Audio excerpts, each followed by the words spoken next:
Мынау Байжігіттің Бөкен жарғақ деген күйі. Бұны да сол ұстазым Таласбек Әсемқұловтың өз қолынан үйренгем.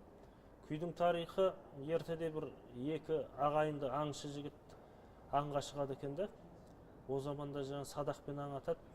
Содан аңғарап тауда жүргенде бір кішкене көз байлайтын тұман түсіп, жаңбыр себелепті. Сонымен ағасы інесі айтыпты ағасына, сіз ана жақтан барып Бөкенді қайырыңыз, мен мына жақтан жатып атайын деп. Содан ағасы кеткеннен кейін тұман сейіліп, кішкенеден кейін інесі ақырын баспалап қараса, бір Бөкен жатыр дейді шөптің арасында. Садақпен тартып жеріп, бауыздайын деп барса, өзінің ағасы екен. Сонымен зар еңіреп, үйде жеңгей қалды жесір.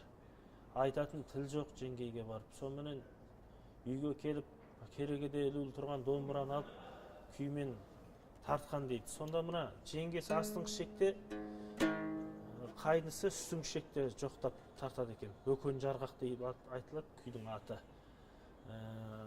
Бұны сол Таласбек ағадан үйренгенім, соны тартып берейін, қабыл алыңыздар.